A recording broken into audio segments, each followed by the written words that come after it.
Democracia. Complicamos la discusión. Hablamos de política. No lo soñé.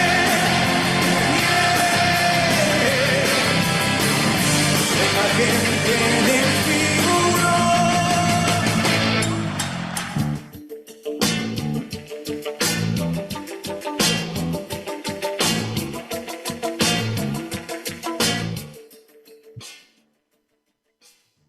Hola con todos y con todas, bienvenidos nuevamente a Frente Radiosa, un espacio que, como lo decimos, semana tras semana está comprometido con debatir y agitar la política. Soy Isabel Díaz y esta tarde los acompañaré en la conducción del programa. Aprovecho para recordarles que estamos en vivo a través del dial de Radio Pichincha 95.3 FM y 94.5 para el noroccidente de la provincia, así como también para Santo Domingo y para parte de las provincias de Esmeraldas y Manabí. Frente Radiosa es una coproducción del Foro de los Comunes y de Registro Aurora. Les recordamos que pueden seguirnos en nuestras redes sociales y comentar el programa, enviarnos sus preguntas. Nos encuentran como Frente Radiosa en Facebook, Twitter e Instagram. Hacemos también llegar nuestro saludo, como siempre lo hacemos, a Línea Dura, medio de comunicación digital ubicado en New Jersey, quienes retransmiten este espacio radial para la comunidad migrante en Estados Unidos. Un abrazo también para la coordinación técnica que nos acompaña desde los estudios centrales y para todo el equipo de producción del programa. Hay varias cabezas y manos atrás de esta producción. Esta tarde nos acompañan Andrea Guillén y David Chávez. Ella es politóloga, él es sociólogo, y con ellos conversaremos sobre la decadencia y despotismo que se devela de cuerpo entero en el gobierno de Daniel Noboa a raíz de los últimos sucesos sobre los cuales dialogaremos esta tarde. Sin más, arrancamos Frente Radiosa. Bienvenidos y bienvenidas.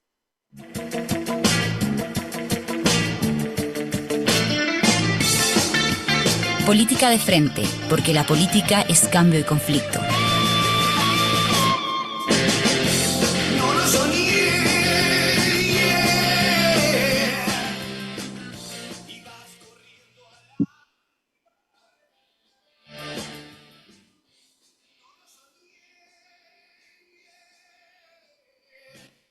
Bueno, me parece que los invitados aún no han llegado al plató del programa. Andrea, que iba a acompañarnos desde los estudios centrales, y también seguimos esperando a David Chávez, que tiene aún que conectarse vía Zoom. Voy ¿Ya? a... Ah, Andrea, ya estás con nosotros. Es que no han prendido la cámara, pero qué bueno. Más bien, sí, si nos pueden ayudar prendiendo la cámara de Andrea para poder verla. Pero en todo caso, arranco contigo, Andrea. Em, para iniciar, voy a citar algunas ideas que hemos preparado junto a la producción del programa. Para arrancar a la situación de la democracia en Ecuador, en los últimos días, como decía ya, el carácter decadente y despótico del régimen de Noboa ha vuelto a mostrarse de cuerpo entero, esto es mediante la destitución de facto de la vicepresidenta Verónica Abad y la censura de Topic, uno de sus principales contendientes por derecha. Al más puro estilo del hacendado bananero, Noboa ha mandado a deshacerse de estas dos figuras que le se ponían piedras en sus zapatos Prada con plataforma. El problema es que con tamañas decisiones no solo se pone coto a los derechos políticos de Abad y Topic, sino que se da aún otra estocada al de por sí agonizante régimen democrático en Ecuador. Recordemos que algo similar ocurrió ya con la candidatura a la vicepresidencia de Rafael Correa en las últimas elecciones. Entonces, en este panorama, más bien, Andrea, darte la bienvenida y para arrancar, preguntarte si es posible, si tiene sentido aún hablar de democracia en Ecuador cuando ni siquiera se defienden los más básicos principios electorales. Bienvenida, tienes la palabra. Hola Isabel, ¿qué tal? Bueno, un saludo a toda la audiencia de Frente Radiosa. Gracias por la invitación. Eh, Creo que siempre es importante hablar de democracia, sobre todo en un momento tan crucial de una amenaza evidente frente a la democracia política. Ya hemos visto erosionada la democracia social, la democracia económica, digamos, a través de la erosión de lo común, de la institucionalidad pública. Y hoy día lo que vemos es la reducción también del mínimo de la democracia liberal y representativa como lo conocemos, que es que hayan elecciones justas y transparentes. Creo que hoy está en peligro ese mínimo con la violencia institucional con la que responde el presidente de la República. Yo creo que es como la, digamos, la última estocada, como lo bien lo mencionadas, de esta evidente consolidación de un Estado mafioso y corporativo. Ujú. Eh, las últimas semanas vemos no solamente cómo la violencia criminal crece, ¿no? Sino también cómo el Estado se comporta de una forma mafiosa, tal cual lo hacen las mafias criminales en los territorios. Creo que eso es súper peligroso. Digamos, hay un lenguaje que se está instalando como el sistema de comunicación, que es la violencia, así como lo hacen las bandas criminales en los territorios dominados por ellos, en donde las balas, los cuerpos sin vida, son una expresión de ese sistema de comunicación violento. Creo que de la misma forma, el presidente, como un interlocutor de ese Estado mafioso, también solo habla en un lenguaje de violencia, ¿no? Asaltando Ujú. embajadas, sancionando y destituyendo inconstitucionalmente a la vicepresidenta, eh, a sus opositores, a sus mayores opositores en su misma línea política. Además, vemos el lenguaje soez con el que habla y se expresa. Es decir, parece que el lenguaje que habla el presidente también a ese interlocutor, digamos, de ese segundo estado que son las mafias, es la violencia. Y eso es preocupante y peligroso. Muchas gracias, Andrea. Me parece fundamental esto que mencionas respecto a esta diferenciación, ¿no? En este momento, desde las izquierdas, los progresismos, ni siquiera estamos defendiendo derechos sociales, económicos, que también, pero ahora mismo estamos hablando de defender los mínimos principios de la democracia liberal y representativa, que justamente era aquella que en su momento los adalides de la democracia, cuando avanzaron con toda esta misión anticorreísta, descorreizadora, dijeron que iban a recuperar, ¿no? Pero vemos que es todo lo contrario y sobre eso seguiremos también dialogando más adelante cuando topemos específicamente los chats que se develan también del celular de Fernando Villavicencio. Pero por lo pronto, aún quedándonos en esta que es una cuestión fundamental, que es la de la defensa democrática, em, tú ya nos has dado una muy buena caracterización sobre la situación actual, pero no está de más volver a preguntar y enfatizar en qué medida tenemos garantías de cara a las elecciones de febrero del próximo año, cuando vemos que Noboa prácticamente está haciendo gala de controlar el ente electoral, ¿no, Andrea?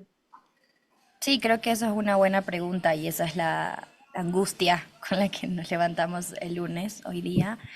Creo que esa es la angustia que compartimos un poco de cómo podemos confiar en la justicia electoral, en que hayan unas elecciones transparentes en febrero, cuando hay una concentración de poder económico y político en este momento por parte del gobierno de Daniel Noboa.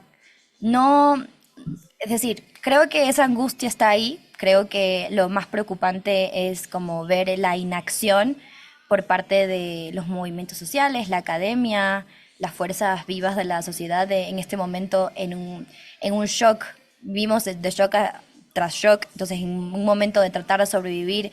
Creo que la palabra democracia no es un concepto que moviliza a la gente, digamos, a salir masivamente. Creo que esa conexión entre la democracia, digamos, en estos mínimos políticos y ese deterioro de lo común que mencionaba antes, creo que esa conexión falta hacer, es decir, no es automático. Vemos estas muestras de autoritarismo, pero esa reacción de los movimientos sociales y la sociedad civil no es automática y creo que esa conexión está haciendo falta por parte de los actores políticos de las izquierdas que no están representando en este momento la angustia, la desesperación, el enojo. Y eso es, yo creo que eso es lo que nos queda, digamos, en esta pregunta que hace sobre las garantías eh, democráticas en las siguientes elecciones y creo que esa es la tarea por hacer. Muchas gracias, Andrea. David, bienvenido.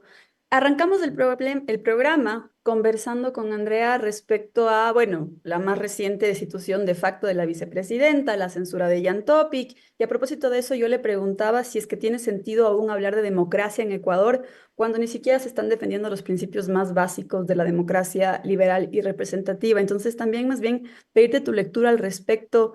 Y consultarte cómo llegamos a esto. Me parece que tú tendrás una lectura también muy clara al respecto. Bienvenido.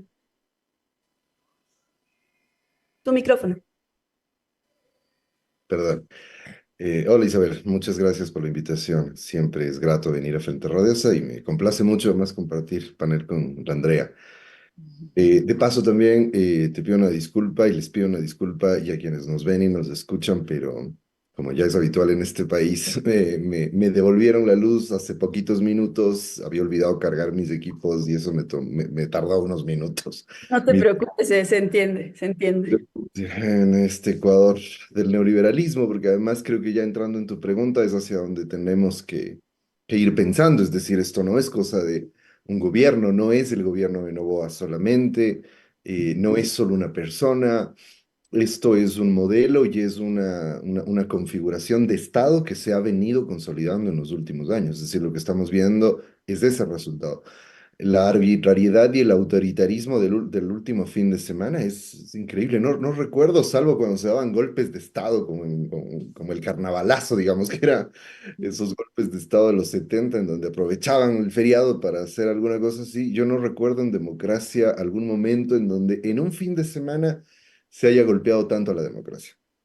Sin embargo, sí, como bien decías en tu pregunta, lo que debemos discutir es, bueno, ¿y esto de dónde sale? ¿No? Porque, no, insisto, no es que a Noboa se le ocurrió a él solito, recién ahora invadir una embajada o en esta ocasión destituir a su presidenta o sacar de la competencia electoral a su principal competidor en la derecha. Noboa es el epítome de Trujillo, hay que verlo de esta manera. O sea, esta toma por asalto del Estado, esta toma antidemocrática del Estado y el ejercicio antidemocrático del poder estatal se inició con Trujillo. Se inició con Trujillo pateando la Constitución, pisoteándola y diciendo que él y 6 personas que fueron nombradas por el presidente, ni siquiera fueron electas. Esas 6 personas o 7 personas, ya ni recuerdo cuántos eran, pero ese grupito, esa camarilla, estaba por encima de la Constitución, que no era solo una frase, efectivamente lo que hizo el Consejo Transitorio fue irse por encima de la Constitución. Y de ahí en más, además los objetivos eran muy claros, creo que ahora con las revelaciones sobre las conversaciones de Villavicencio lo estamos viendo todavía con más claridad. La intención ahí era construir una institucionalidad oscura, siniestra, antidemocrática, que opere desde las sombras para lograr tomar todo el control del Estado y sobre todo golpear al principal oponente político de la derecha, que es el correísmo sin duda. Entonces, esto es la deriva de eso.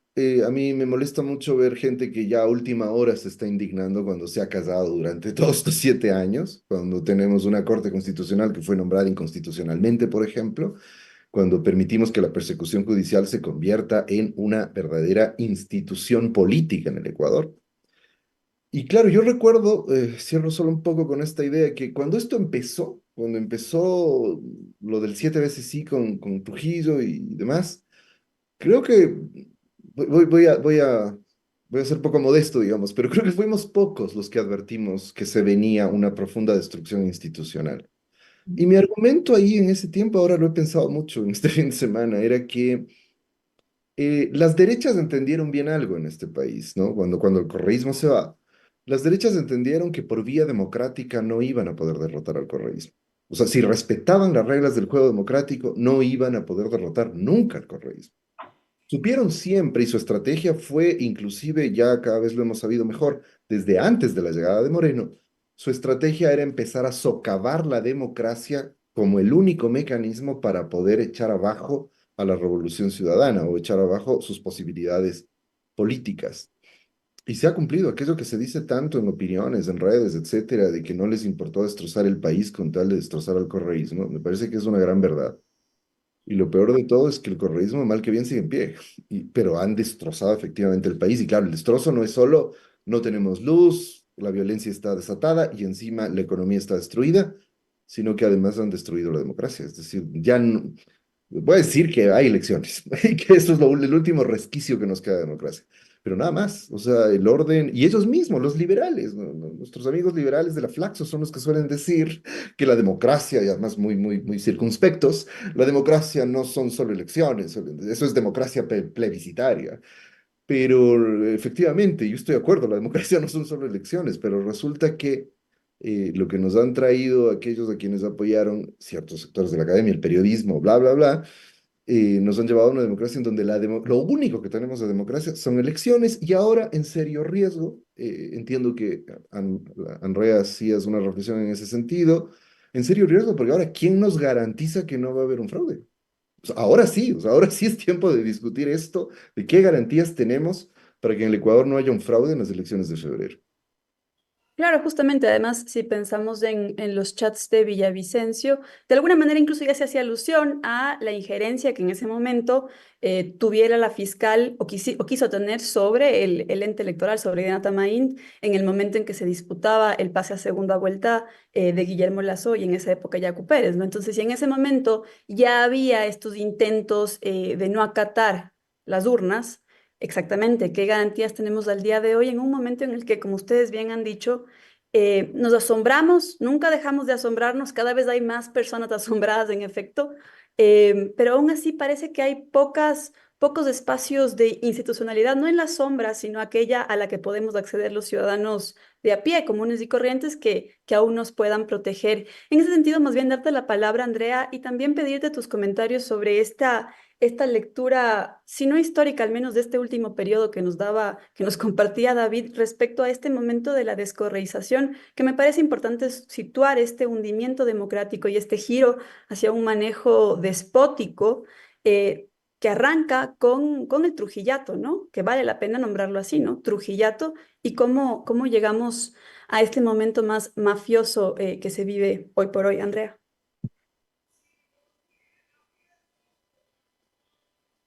No, Digamos, este giro institucional que menciona David, al que también le mando un saludo,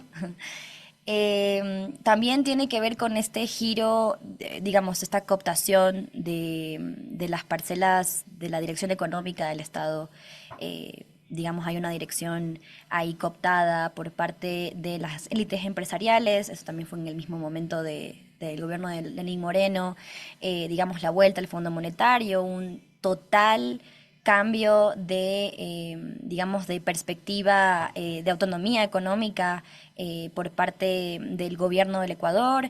Tenemos, digamos, un mandato de austeridad que también constriñe todas las capacidades del Estado, digamos, de poder responder a estos mínimos democráticos que señalábamos. O sea, yo creo que hay algunos elementos, además, digamos, este cambio de relaciones con la embajada americana. Siento que hay como unos pasos que fueron sedimentando este momento en el que nos encontramos, que yo me gusta esta idea de llamarlo como Estado mafioso corporativo, porque vemos que en las mínimas funciones del Estado, que debe ser como el control territorial, el uso de la violencia legítima y la recaudación de impuestos, está totalmente fragmentada entre, por un lado, digamos, la capacidad del Estado de poder defender ciertos territorios, pero está compartido ahora con mafias, con grupos criminales, con grupos corporativos.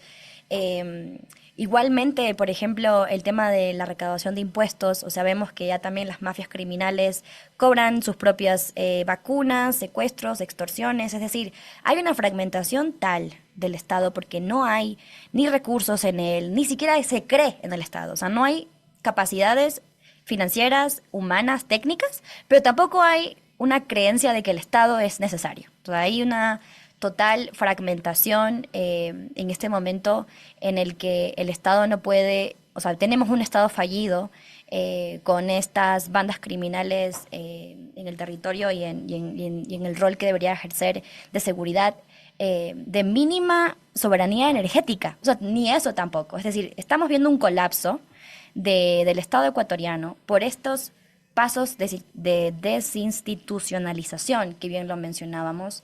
Y lo que estamos ahora es, me parece, una etapa caníbal, predatoria, realmente en el que, como lo decía, el único lenguaje que habla la política es un lenguaje desde la violencia. Creo que los chats que se revelaron la semana pasada realmente no nos sorprendieron. O sea, creo que todos y todas más o menos sabíamos que las cosas funcionaban así, pero nunca habíamos tenido una evidencia concreta tan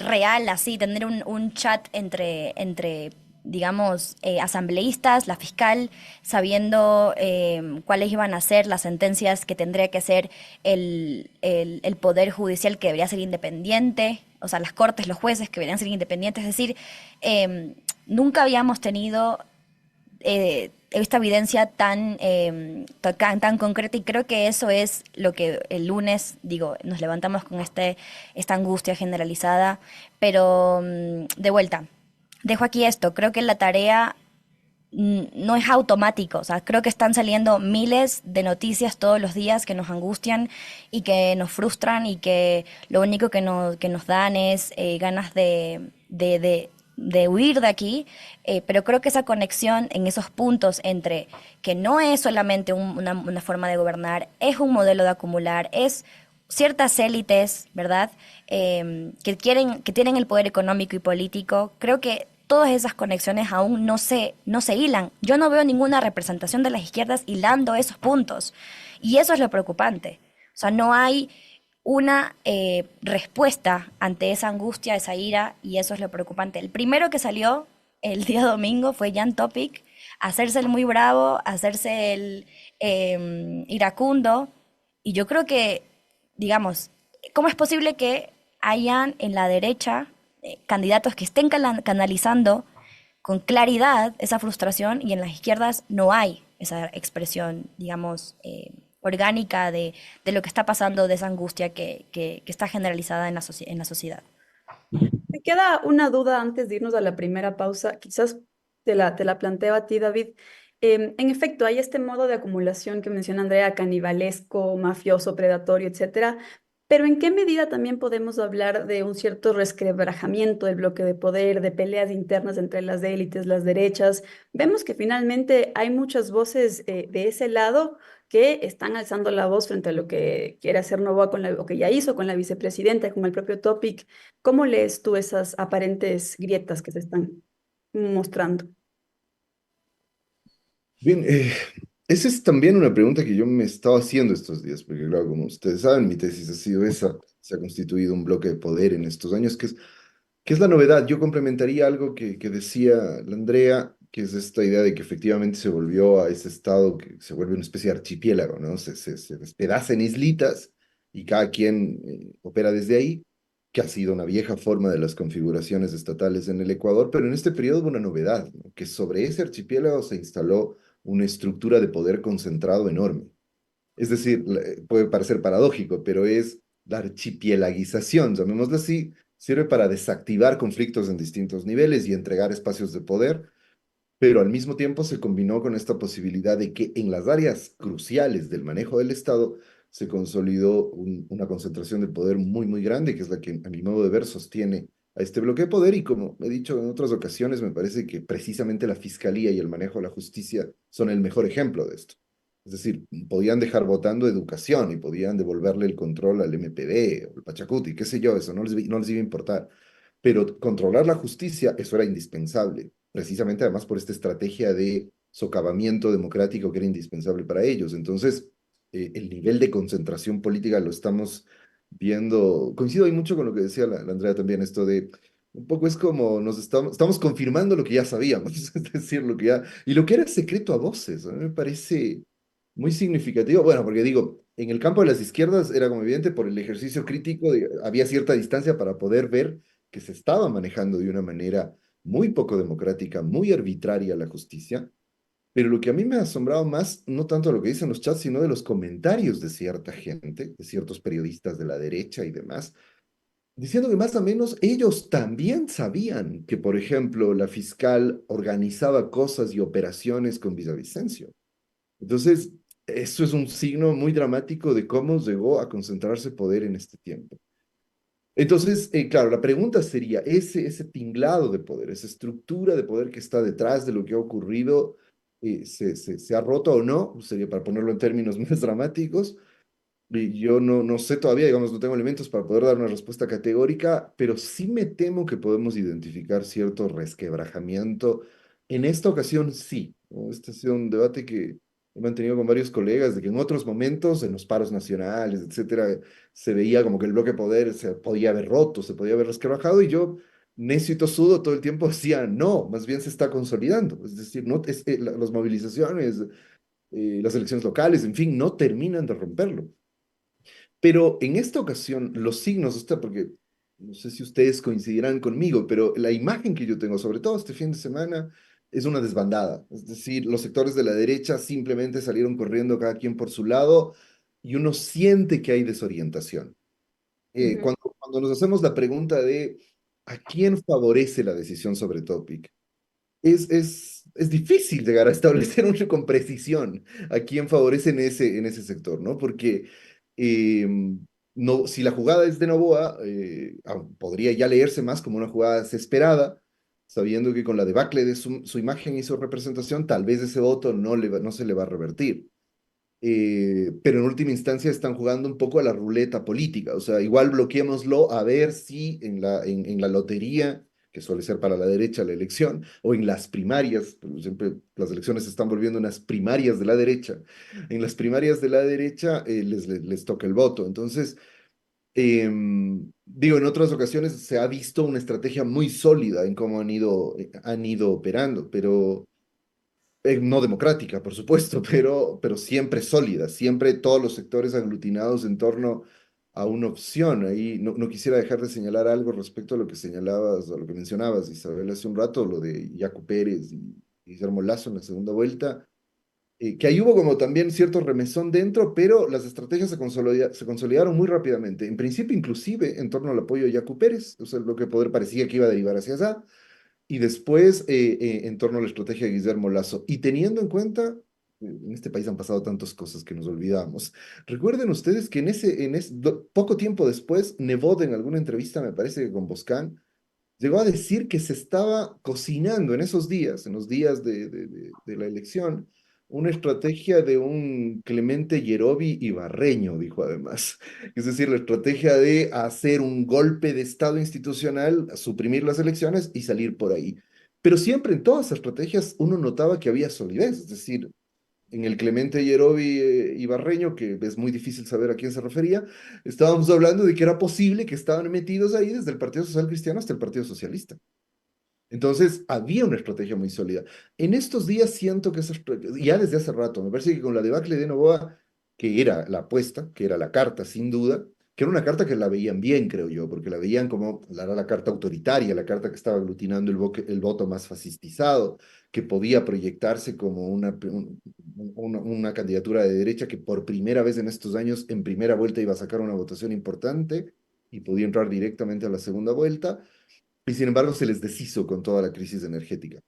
ujú. Y la impresión que tengo ahora es que no saben a quién apostarle. Entonces, por ahí aparece la imagen de Cucalón y siento que están en un momento de profundos resquebrajamientos, porque me parece que eso no es solo superficial. Me parece que en realidad hay distanciamientos y tensiones ya muy fuertes en el plano más profundo de esa estructura de poder. Pero no termino de ver si eso va a derivar necesariamente en una ruptura definitiva del bloque de poder. Pero sí parece que al menos en cierta fragmentación electoral. Claro, además ahí habría que tomar en cuenta qué ocurre o qué podría ocurrir el momento en que tengan a una revolución ciudadana, incluso un ISA si quieres por delante, que evidentemente les obligue a reorganizarse de otra manera. Pero con esto creo que es momento de irnos a una pausa y en breve volvemos con más de Frente Radiosa. A menos que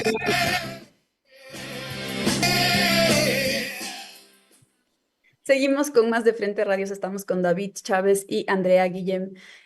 A propósito de los chats de Villavicencio, estos chats que han revelado las formas mafiosas que caracterizan a los representantes del anticorreísmo, mejor dicho, cómo actúan y cómo han estado encargados de sembrar odio en el país en los últimos años. A propósito de eso, preguntarte, Andrea, tú ya mencionabas en tus intervenciones pasadas que de alguna manera ya se sabía esto, pero bueno, ahora tenemos pruebas frente a nosotros. Em, ¿Cómo podemos promover una lectura crítica, politizada de estas filtraciones, que no caiga en esa sensación de que todos los políticos, todos los periodistas, todos los jueces son corruptos, sino más bien poner los puntos sobre las IES y darnos cuenta cuáles son estos grupos que están operando de esta manera? Además, para no caer en esta sensación de que no hay nada que hacer, justamente cuando vemos que varias de las figuras que aparecen en estos chats, estoy pensando ahora mismo en la fiscal Diana Salazar, siguen campeantes y parecen no movérseles un pelo, a pesar de haber quedado totalmente expuesta a su forma mafiosa de aproximarse a su labor en el Estado. Andrea. Gracias. Quería responder también como algo que dijo David en la anterior intervención que me dejó pensando mucho sobre, quería solo unirle también a esa pregunta que tenías ahora. Creo que estamos subdimensionando también un poco la capacidad que la economía criminal la capacidad de la economía criminal para reorganizar a las élites. Yo también, digamos, a mí también me gustaría que hubiese un resquebrajo, o sea, que fuese más evidente, claro, que que se consume un resquebrajamiento de las élites, que hay una ventana de oportunidad, digamos, en esa disputa, digamos, porque en las izquierdas no se ve ese horizonte, digamos, de unidad, pero me parece que, o sea, yo creo que las economías criminales también están reorganizando las lealtades, digamos, de ciertas oligarquías.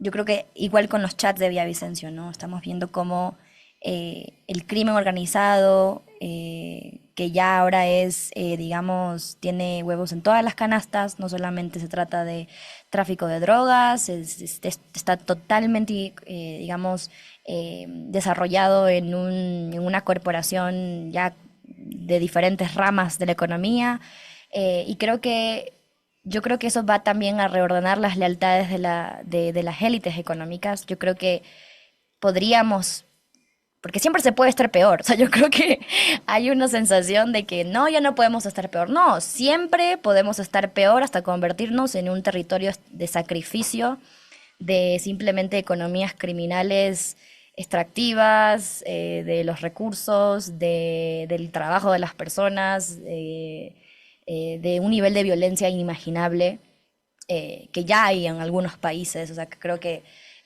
digamos, Sudán, no sé, el Congo, o sea, esto por decir así las cosas más extremas, pero que podríamos llegar, o sea, que siempre se puede estar peor, y creo que las economías criminales están reorganizando ese patrón de acumulación también, y eso también podría verse reflejado en un reordenamiento digamos, las lealtades políticas de la derecha. Eso, y con respecto a lo que mencionabas con los chats y lo de, digamos, estos tips para no caer en la angustia y morir con problemas mentales, que es un poco lo que también está pasando. O sea, yo más que un llamado digamos, a la ciudadanía, creo que es también un llamado a los medios de comunicación. O sea, creo que ahí la narrativa de los medios de comunicación, o sea, que estamos viendo desde La Posta hasta todos los medios, digamos, alternativos, es caer de vuelta en esta despolitización, en toda la política es igual, todos los políticos son iguales. Creo que ahí hay que hacer un llamado a tomar partido, discúlpeme, por salvar las instituciones democráticas, lo mínimo, la dignidad pública, la decencia del Ecuador, y creo que ahí las narrativas que están proliferando en los medios de comunicación no están abonando hacia una construcción, ¿no? Creo que tiene que ver con esta idea de que los medios, que no es verdad, ¿no? Que son objetivos, neutrales, parciales, y creo que ahí como ese llamado debe ser como abierto y urgente por parte de los medios que están creando esas narrativas. Y por parte de la ciudadanía, a mí me preocupa me preocupa muchísimo, o sea, que el común sentimiento que encuentras en la calle es de aguantar, ¿no? Como, si aguanto voy a sobrevivir, llegar a fin de mes, pero no sé, o sea, el tip a la ciudadanía no me parece muy individualizante. O sea, creo que allí es otra vez de vuelta el llamado a las fuerzas políticas, o sea, las fuerzas políticas que tienen tejido movilizador, tejido organizativo, pues o sea, a hacer esta lectura, ¿no? A proponer una construcción de una alternativa que tenga la misma radicalidad que está teniendo la derecha en este momento, pero hacia un sentido emancipador, y eso es lo que no hay. Y esa es mi preocupación, que la mencionaba al Quizás, principio. Andrea, ahí te hago una pregunta a ti misma en línea de lo que ya has mencionado, que me parece importante sobre la reacción de los partidos de izquierda, movimientos sociales. ¿En qué medida nos estamos quedando en una lectura de lo políticamente correcto, justamente porque estamos a puertas de unas elecciones en las que a veces no queremos parecer radicalizados o radicalizarnos, pero más bien eso nos está jugando en contra porque no está alcanzando para encauzar la indignación ciudadana frente a todo esto de lo que venimos conversando? Definitivamente. O sea, yo, perdón, pero ver las fotos de la prefecta Marcela Guiñaga sentada con Daniel Noboa en unas, como si todo es maravilloso, me parece como o sea, como en qué país estamos, prefecta. Y así con muchos cuadros de la Revolución Ciudadana que tienen ahorita cargos, que entiendo que que hay que defender una institucionalidad, que hay que, digamos, hablar con el gobierno nacional, porque además tienen que cumplir con sus obligaciones de traspasar recursos a los GATS, pero me parece que hay un tono muy complaciente que me preocupa, porque creo que estamos pensando más en como en la cuota de poder territorial y dejar de pensar en el país en su conjunto, que podemos hacer tan poco, o sea, realmente podemos hacer, pero podemos hacer tan poco desde los gobiernos locales si no hay realmente una confluencia con el proyecto nacional. Entonces sí, estoy de acuerdo con que hay una pasividad, y hay un cálculo de vuelta político, que está dejando de paso el representar, porque eso debe ser, digamos, el deber ser de las fuerzas, digamos, que quieren construir un proyecto distinto que le dé frente a esta necropolítica y canibalismo que vemos del gobierno de Noboa. Y esa representación, me parece que está aún incompleta. Gracias, Andrea. David, te transmito la misma pregunta, un poco poniéndonos más bien ya del lado de la reacción, primero ciudadana, ¿no? ¿Cómo vive la gente este descalabro institucional, pero en medio además de un país al borde del colapso eléctrico, como ustedes han dicho, como todos sabemos, azotado por la inseguridad, que a pesar de que ya no la mencionamos siempre como la primera causa, sigue ahí, la falta de empleo, de oportunidades, migración masiva, etcétera. ¿Cómo vive la ciudadanía en este caso? Y ya luego, si quieres, también podemos hablar de las fuerzas políticas que deberían representarla.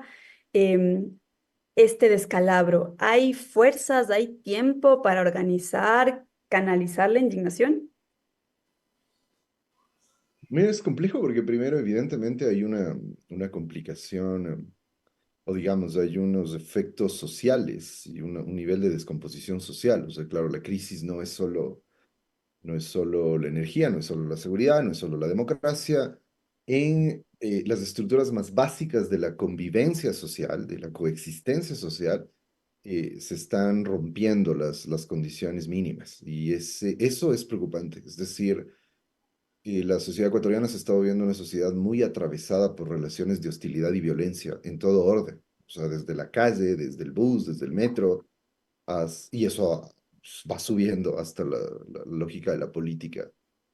Y evidentemente es porque digamos, en situaciones de crisis, de gravísimas crisis como esta, las redes mínimas de contención y de soporte son las redes sociales más inmediatas, pero obviamente la lógica neoliberal arrasa con las posibilidades de que esas redes sean densas, fuertes, suficientemente capaces de contener.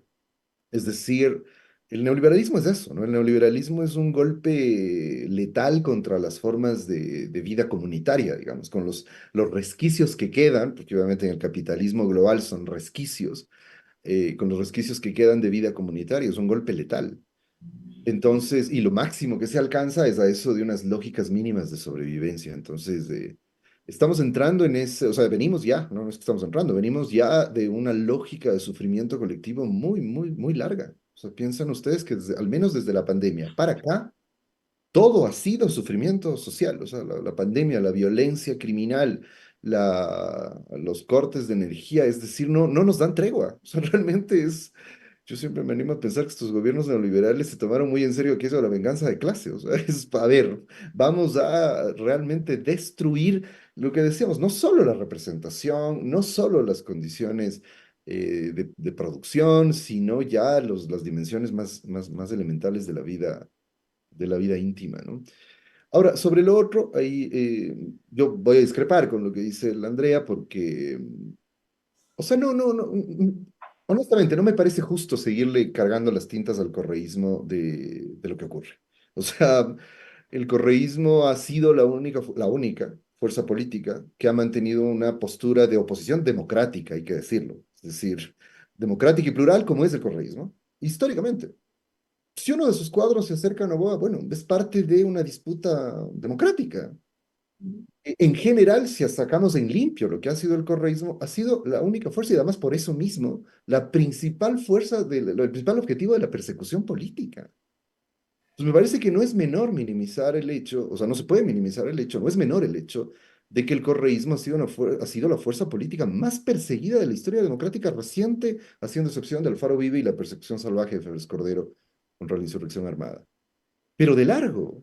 Entonces, que hayan logrado sobrevivir en esas condiciones, que hayan logrado no solo sobrevivir, porque no son un partido que saque el 2% como son las izquierdas tradicionales, es un partido que sigue siendo una fuerza con vocación hegemónica y que sigue siendo el dolor de cabeza de las oligarquías y del bloque de poder. Eh, ac- Acá, con la filtración de los chats de Villavicencio, les han producido un tremendo dolor de cabeza y han logrado demostrar otra cosa. Me parece que es Roberto Folari el que decía esto, que a veces los académicos hablamos muy de nuestras alturas dándoles lecciones a los políticos de cómo hacer política, a pesar de que nosotros no hacemos política y somos muy malos cuando hacemos política, porque el correísmo no se equivocó en algo que le dieron durísimo, justamente diciéndole, es que el correísmo no se conecta con la gente, es que no sigue las demandas, es que no sé qué, pero que políticamente era una estrategia absolutamente coherente. Siempre supieron que a quien había que golpear para más o menos provocar una remesón, un cierto remesón en el bloque de poder era la fiscal general de la nación.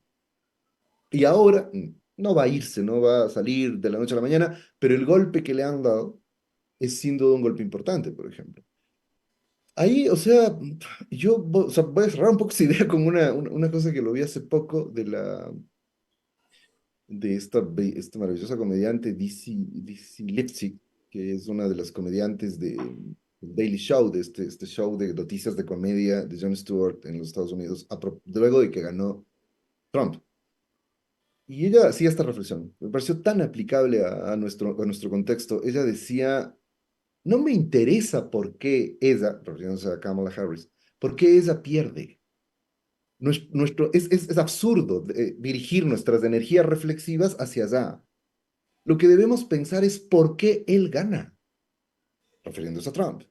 Y nuestras energías políticas y analíticas deberían estar en tratar de explicar qué está pasando con la sociedad estadounidense, que en lugar de tener la primera presidenta mujer, cualquiera que haya sido, por segunda vez, primero fue Clinton, ahora Kamala Harris, prefirieron al peor de los hombres. Esa era la reflexión que hacía Dizzy Lipsy.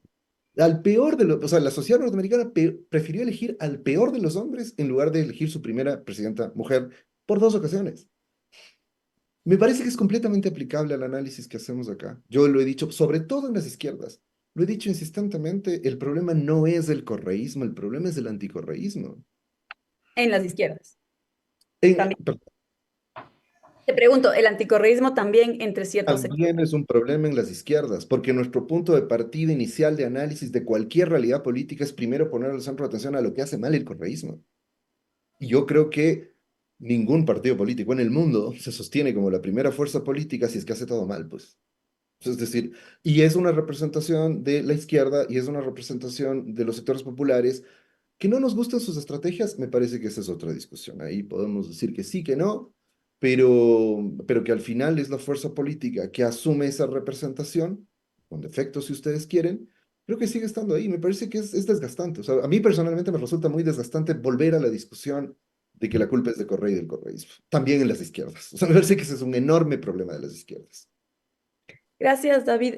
No sé, Andrea, si quieres reaccionar, comentar algo al respecto y también igual ampliando la pregunta porque nos acercamos ya al final de del programa, consultarte justamente en la línea esta de las energías reflexivas, creativas, si es que quieres, y pensando que mal que bien tenemos una elección por delante, ¿cómo se puede llegar de alguna manera cohesionados con una propuesta que no solo defienda mínimos democráticos, pero sino que también avisore ciertos horizontes con mínimos derechos sociales, políticos para la población, desde quienes nos reconocemos como de izquierda, cercanos a sectores populares, progresistas, feministas, estudiantiles, etcétera? Andrea. Gracias. Sí, o sea, quisiera responder frente, que estoy de acuerdo, digamos, el comentario sobre la frustración, sobre las estrategias que tiene el correísmo no está negando la persecución en absoluto. Creo que es una expresión de eso que se habla, que se comenta en espacios militantes, porque al final estoy segura que todas las personas que tenemos ese sentir vamos a terminar votando por la Revolución Ciudadana, porque es la expresión de izquierda que tiene las mayores posibilidades de ganar, de derrotar a un proyecto neoliberal y autoritario como el gobierno de Noboa. Sin embargo, eso no significa que estemos de acuerdo con todas las estrategias políticas que tienen. Yo creo que además, eh, es decir, creo que el expresar justamente esas frustraciones es importante, porque creo que hay una enorme, digamos, sectores de afinidad que tiene el correísmo que se sienten en esa orfandad, digamos, de un espacio de interlocución con el correísmo. Eh, Eso. Y luego con lo que mencionabas, Isabel, con respecto a, bueno, yo qué sé. O sea, yo la verdad es que la autoconvocación es lo único que creo que en este momento nos va a salvar. O sea, en este es como, y lo uno con lo que decía David. O sea, creo que el autoconvocarse, como tomarse, dejar de tomarnos estas elecciones como espectadores, de a ver qué hacen las fuerzas de izquierda, cómo me convencen, si no tomar un rol activo, autoconvocado, de cuál desde mi trinchera, desde mi lugar pueda aportar a esa construcción, creo que es indispensable. O sea, pero además me parece que, y lo pienso también con experiencias, digamos, con las que tengo cercanía, o sea, cuando uno piensa, participé en muchos espacios de campaña en la campaña de Petro y luego en la de Boric. Yo creo que la autoconvocación, eso fue la clave de la victoria, porque las fuerzas vivas de la sociedad se sintieron autoconvocados frente a el monstruo que tenías al frente. Pero eso no era suficiente. No es suficiente tener un monstruo al frente. Necesitas de tu lado una propuesta movilizadora, esperanzadora de construcción de una alternativa. Y a eso es otra vez mi llamado. O sea, no es en una crítica ciega, ¿no? Del correísmo, sino es para poder generar o sea, para poder tomarnos en serio estas elecciones y que todo el mundo se tome como vida o muerte, o sea, literalmente, el cambio de gobierno, el cambio de quién controla el Estado, que es un instrumento súper importante para sostener la vida, para acabar con esta miseria que vivimos todos los días, necesitamos que de este lado haya una propuesta movilizadora. Eso falta. Me parece que también es una tarea nuestra, o sea, de vuelta, es buscar desde nuestros espacios aportar a esa construcción, pero yo creo que son esas dos cosas. Es, por un lado, poder narrar con claridad quién es el que está al frente, ¿no? ¿Por qué gana el peor de los hombres en el Ecuador? Pero también es por qué me movilizo por esta propuesta de este lado. Y yo creo que en eso también hay que poner esfuerzos, o sea, desde la academia, desde los espacios militantes. Entonces, eso añadiría. Muchísimas gracias a Andrea Guillén y a David Chávez por habernos acompañado esta tarde. Me quedo con esta última idea que me parece fuerte y necesaria. Finalmente, lo que se juega en febrero del próximo año es una cuestión de vida o muerte para el país, para la ciudadanía en su conjunto. Con esto nos despedimos en Frente Radiosa. Pero antes de decir adiós, otra idea que también me comparten acá por el chat de los compañeros, que es fundamental. A veces pensamos, decimos, bueno, ¿por qué la gente no sale a las calles? Aunque bueno, recordemos que antes del gran feriado que nos entucaron, sí hubo gente saliendo a las calles y demás, pero cada vez quedan menos energías. Venimos ya de dos grandes movilizaciones que dieron fruto, habría que discutirlo en qué medida, pero cada vez estamos más cansados y sin embargo no se puede bajar los brazos, a sabiendas sobre todo de que tenemos unas elecciones en las que, como bien decía Andrea, y con eso cierro, nos jugamos la vida o la muerte. Y ahora sí, con eso, les agradezco nuevamente por habernos acompañado esta tarde y cerramos Frente Radiosa. Nos vemos el próximo lunes a las 6 de la tarde. Hasta luego. No lo soñé.